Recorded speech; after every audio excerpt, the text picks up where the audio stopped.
আপনারা দেখছেন খবর 24 সময়ের সাথে আমরা। এক আনন্দঘন অনুষ্ঠানের মধ্য দিয়ে জাতীয় সড়ক সংলগ্ন রেনুবালা অ্যান্ড সন্স পেট্রোল পাম্পের উদ্বোধন হলো বিধায়ক পিনাকি দাস চৌধুরীর হাত ধরে শুক্রবার দুপুর 12টা নাগাদ।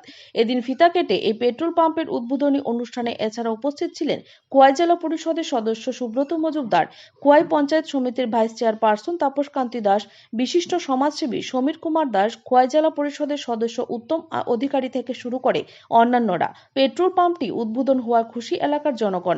সাংবাদিকদের মুখোমুখি হয়ে বিধায়ক পিনাকি দাস চৌধুরী বলেন, এই পেট্রোল পাম্পটি উদ্বোধনের ফলে এখানে কর্মসংস্থানের ব্যবস্থা হয়েছে, তার জন্য পেট্রোল পাম্পের মালিককে ধন্যবাদ জানাই। আগামীতে এখানে সিএনজি স্টেশন গড়ে উঠবে। সকলের সহযোগিতার মাধ্যমে আগামীতে এই পেট্রোল পাম্পের আরো শ্রীবৃদ্ধি এই প্রত্যাশা রাখেন বিধায়ক।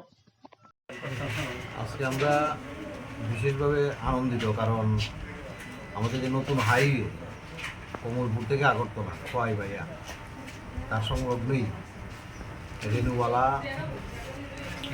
স্যামসং পাম্প মানে বিওসি যেটাকে বলি আমরা, তার শুভ উদ্বোধন হয়েছে।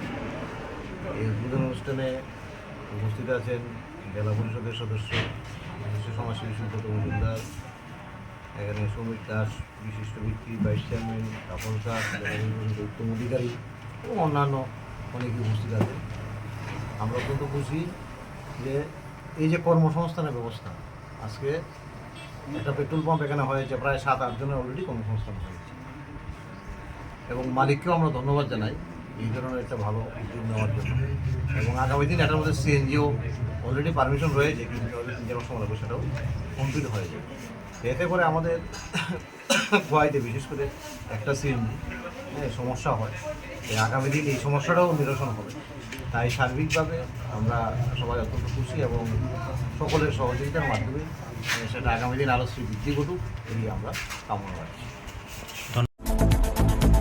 আপনারা দেখছেন খবর 24 সময়ের সাথে আমরা।